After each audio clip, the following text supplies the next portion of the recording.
Hi everyone, my name is John Liang. I'm from AFRIS. Today this is my topic, adapting the data center to new AI trends. And today in my presentation, I also have a guest speaker. So I'll start off first and then I will invite him come on the stage and share his presentation. So let's start off with this slide. I want to talk about the power consumption challenge. As you see on the left-hand side, we see the processor power consumption is getting higher and higher throughout the last few years, starting from 2012 up to this year.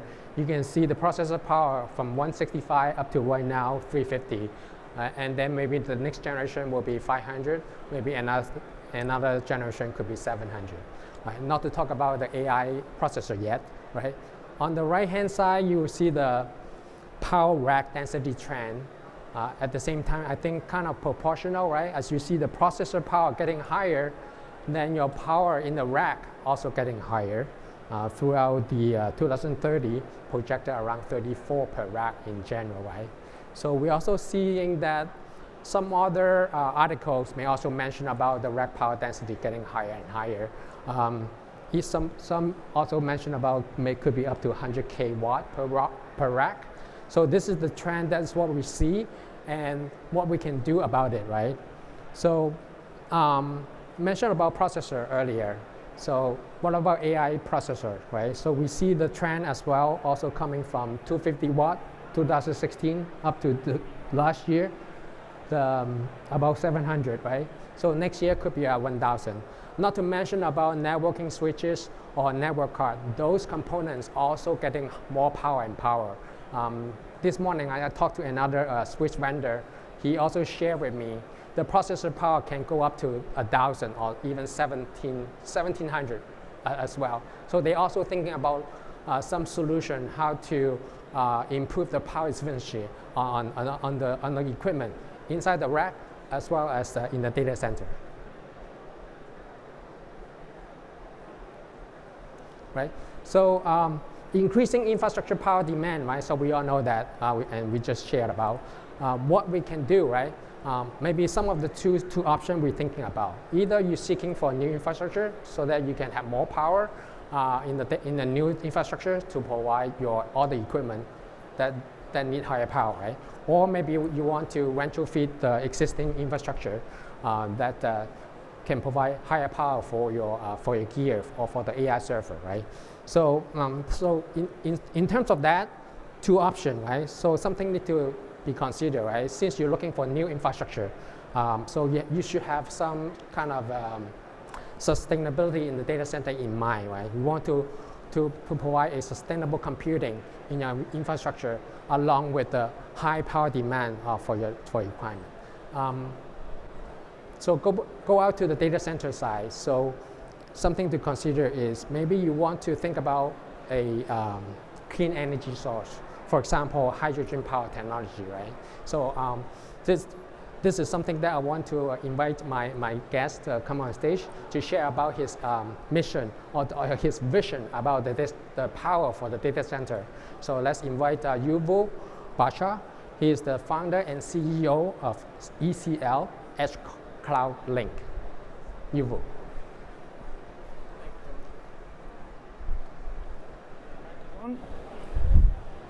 All right. So my name is Yuval Bachar. I'm the CEO of ECL. ECL is a name of a new data center company which is going to change the data center world. And I know it sounds very ambitious, but that's what we're doing. ECL is a company who sells, the product we sell is a data center as a service, which is 100% off-grid, zero emission, zero water use, with PUE of 1.05 and a delivery time from PO to delivery of 8 months. There isn't something like that in the industry today. You cannot run an off-grid data center today on hydrogen and be fully sustainable. ECL can do that. What you see on the top right side is our data center, a rendering of our data center in Mountain View, which is going to go live with hydrogen in the next 4 weeks. That's the first data center in the world which is a fully sustainable data center. What you see on the bottom is a combination of 24 of those 1 meg blocks that we are creating and creating a 24 megawatt system in the data center. Now, what's special about this? This is special from a reason. This is special from a reason that in today's world, if you try to integrate AI into the data center, the first challenge you're going to get is I can't put enough hardware per rack, which means that my floor utilization is becoming a disaster. I think all of us that build data centers know what skip rack is, and we know what actually combining 2-3 racks power together and how we actually deal with hot spots in the data center. In a lot of events right now, the way we're going with the NVIDIA's future generations of 10, 12, and 14K per 6 RU, there is no way for us to put this in traditional data centers. Just no way to do it. Even if you skip racks and you aggregate power of racks, the cooling system will collapse at some point. So we have to actually create a new solution. Now, that solution, like John mentioned, has to be fully sustainable, because in the future, data centers which are not sustainable will not be accepted in any location in the world. The second thing, it has to deal with the situation that we don't have energy available for us anymore. You go to Santa Clara right here, no power until 2030. Ashburn, Virginia, the highway of the internet, no power in 2029. All those locations will not have power for a very long time to power data centers. If you need to build sites in those locations, you have to be off-grid. So how you operate off-grid? You create a micro power station on your site. In that micro power station, you can control the source of the energy, you can control the sustainability level of the energy, and you can control how you actually deliver it to the customer. The ECL solution revolutionized the way we deliver power to the racks. We took out the diesel generators, we took out the UPS systems, we put a fuel cell-based power generation which is running on hydrogen. As a result, we are zero emission with what we build. And not only that we're zero emission, when we produce hydrogen-based power, the byproduct is water.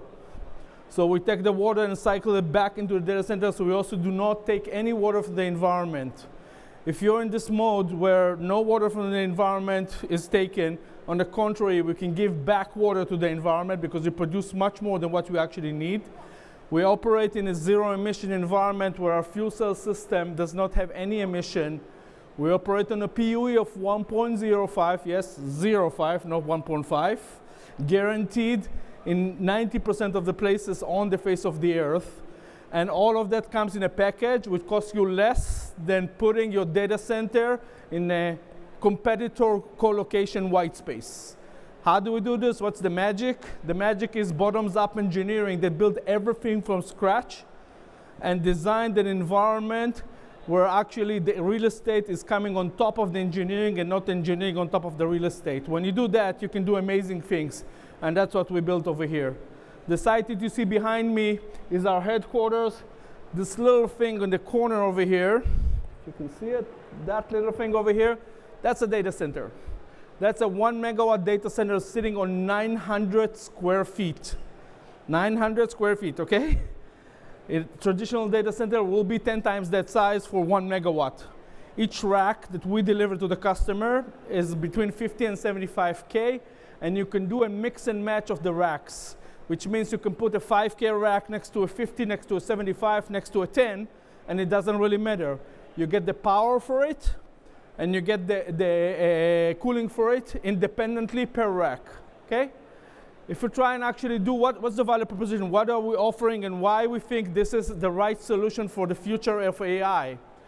We are off-grid, zero water, zero emission.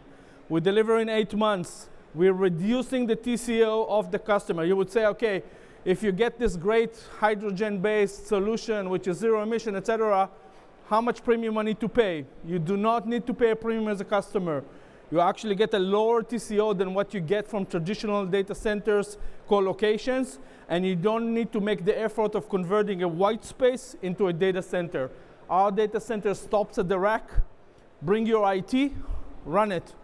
You can do much faster time to deployment than you can do in any traditional data center when you get a white space and you have to build out. Now, most data centers will not allow you to build a liquid-based cooling system. You have to convert the data center to do it. In our case, you get it by default. The racks are liquid cooled, and it's even going beyond that. We are capable of doing liquid cooling on the rack, inside the rack, and integrate the liquid cooling into the servers as well. Okay? We are operating in a modular blocks. Our blocks are 1 megawatt, and it's built to order. So if you want 5 meg, you just ask for 5 meg, you put a PO, 8 months after that you get 5 meg. You want 2 plus 3, you pay for the 2, you don't have to pay for the 3. There's no reservation fee that you have to put in place, because we will not build the 3 until you tell us to build it. And at that point we'll build it to you. Because our turnaround is so quick, we do not have to plan 3 years ahead of time anymore. You can plan 6 months ahead of time, and we will be able to react to it in an incremental build.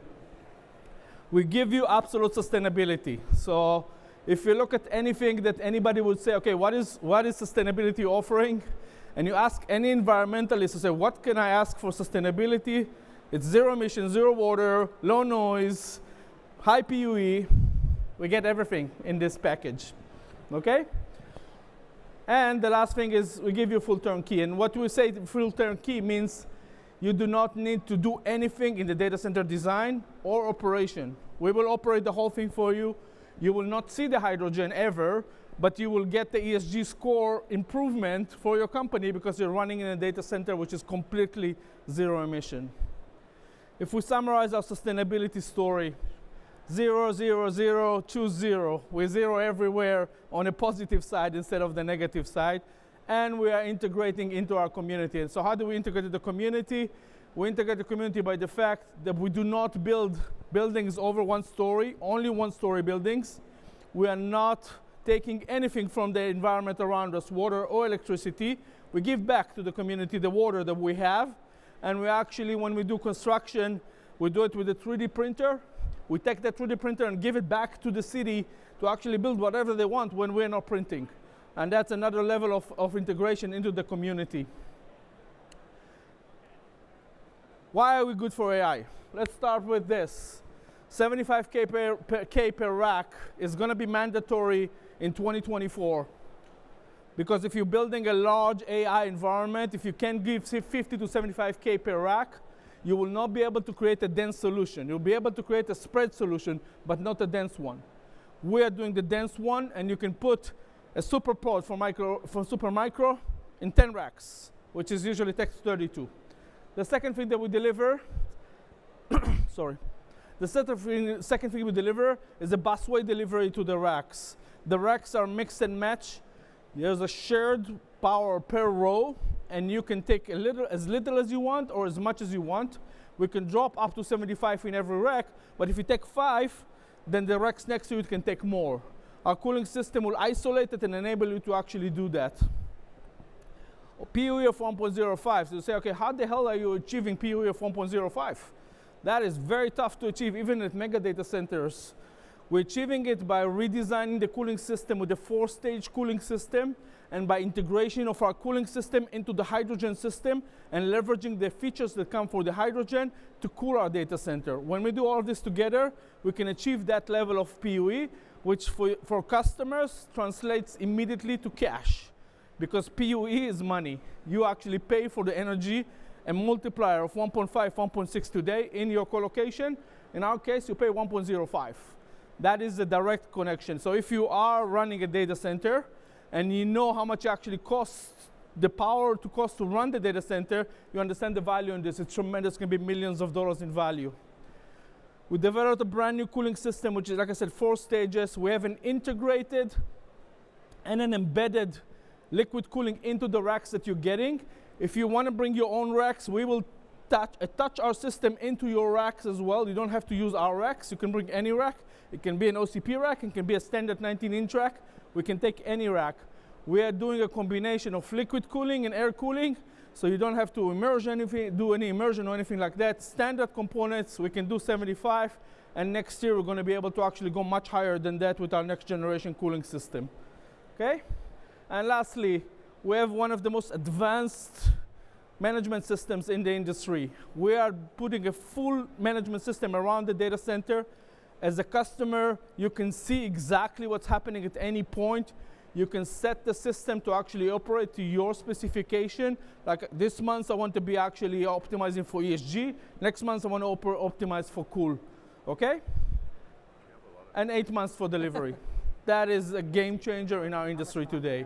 Today, you have to get at least 3 years ahead of time to get the data center. This is the example for NVIDIA. I'll skip through it, and I'll give back the discussion to John. Thank you, John. Thank you very much. Thank you, Yuval. Thank you. All right, so we covered the data center, right? I'm almost out of time. So let's talk about system level. So in terms of the sustainability, this is the topic that you need to do right now today, because there's no other choice. You have to go for sustainability. So in the system level, we go by the design, right? So in terms of the system design, there are a lot of different ways, right? So a couple of things will be, for example, you can leverage a multi-node design. At the same time, inside the system, you can leverage the backplane design, how to provide more airflow into the system so that it will have a better fan duty rate, so that you can do some power consumption saving over there. At the same time, let me skip a couple of slides. So in terms of system level, we want to promote liquid cooling as one of the solutions on top of the sustainability for the data center.